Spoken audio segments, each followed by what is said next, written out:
Jusqu'à 9h, Good Morning Business. Bon, le ciel lui est un petit peu tombé sur la tête. Xavier Astolfi, directeur général de Cristal Union, comme beaucoup d'industries sucrières, cette décision de la Cour de justice immédiatement appliquée par la France d'interdire, je vais encore bien le dire cette fois-ci, je vous le promets, les néonicotinoïdes, fait que la prochaine récolte, incertitude totale sur le rendement de la récolte des betteraves cette année. Expliquez-nous pourquoi.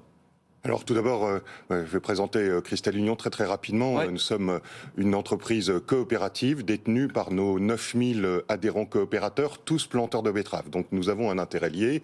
En France, c'est 14 sites industriels, dont 8 sucreries. Nous employons environ 2000 salariés sur nos sites en France. Et la filière, c'est 80 000 emplois directs. Et de la filière, c'est 80 000 emplois directs et indirects. Voilà. Donc un sujet d'importance, effectivement, cette décision de la Cour de justice, elle est intervenue à la suite d'une demande des autorités belges. Et elle a surpris tout le monde et elle prend tout le monde de court. Et elle s'applique de fait à l'ensemble des pays de l'Union européenne. Que dit la Cour de justice? Elle dit qu'il est interdit d'utiliser des semences enrobées de néonicotinoïdes sur les betteraves pour les prochains semis et bien sûr pour les semis d'après. Pourquoi vous dites on a été surpris, mais quand même, la France avait une dérogation depuis plusieurs années, donc on savait quand même qu'à un moment donné, ça allait arriver. Voilà, nous étions préparés pour 2024. Alors on savait qu'en 2024, toutes les solutions ne seraient pas sur la table, mais pourquoi on est pris de court? Parce que ça intervient un an avec une année d'avance, et donc cette année d'avance aurait dû servir pour trouver, continuer le plan national de recherche et d'innovation dans lequel la filière est très présente, dans lequel Cristal Union participe activement. On n'aurait pas eu toutes les solutions. Nous, on pense que les solutions interviendront avec la génétique. Trouver des variétés qui résistent au virus de la jaunisse, ça demande un peu de temps. 2025, on n'avait pas de certitude d'avoir ces traitements-là, mais nous avons la certitude qu'à partir de 2026, on aura des solutions et des solutions génétiques. Bon. Donc ça nous prend de court avec une année d'avance, il faut qu'on passe ce cap. Alors justement, c'est un peu là, on va jouer avec les dés, parce que ça avait été interdit il y a quelques années, c'était 2020 je crois, et on avait eu une chute des récoltes 30-50%. Là, on ne sait pas si les pucerons vont donner la jaunisse aux betteraves en fait. Alors effectivement, aujourd'hui on ne sait pas. Simplement, il y a une grande différence par rapport à 2020. On a été piégé en 2020, on n'avait pas vu vraiment l'infestation venir. Aujourd'hui, par exemple, on a un réseau de surveillance qui nous permet de prévoir si l'infestation sera forte, sera moins forte. Vous savez là ou pas? Pour l'instant, les semis sont pas, c'est beaucoup trop tôt. C'est quelque chose qu'on saura et qui permettra éventuellement de déclencher des traitements avec des produits qui sont malheureusement pas forcément réellement efficaces pour traiter le puceron qui véhicule le virus de la jaunisse, mais on a quand même cette palette de produits qui permet de ça.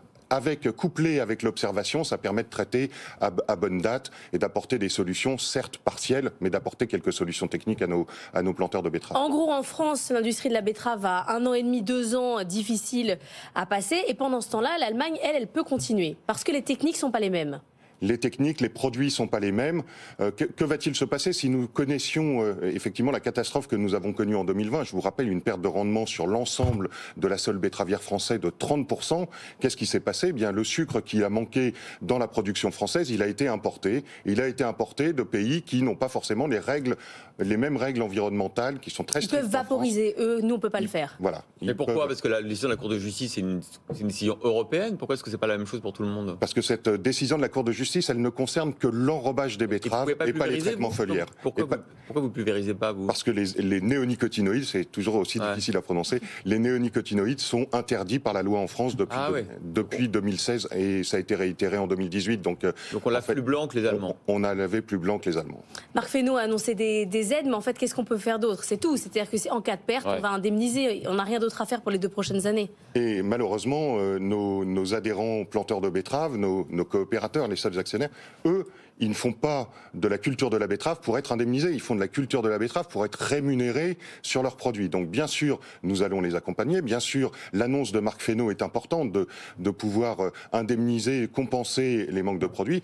Mais la force d'une société coopérative, c'est d'avoir à la fois la vision agricole et la vision industrielle. Et aujourd'hui, le point important, c'est que les marchés du sucre sont porteurs, ça dégage quelques moyens, et la coopérative Cristal Union saura prendre les décisions pour notamment accompagner les agriculteurs dans cette démarche. Et prochainement, nous aurons certainement des annonces, y compris de hausse de rémunération des betteraves, de façon à permettre d'accompagner nos agriculteurs, nos coopérateurs, dans ce passage difficile. Voilà, on a une vision de moyen terme, avec des solutions qui apparaîtront en 2025-2026. Il faut que nous accompagnions nos coopérateurs pour franchir ce cap. On est toujours étonné par les groupes coopératifs en France. C'est des gros groupes. Hein. Vous avez par exemple 2 milliards d'euros de chiffre d'affaires. Impressionnant, on a reçu en début de semaine un autre groupe qui fait 10 milliards. C'est vrai que... InVivo.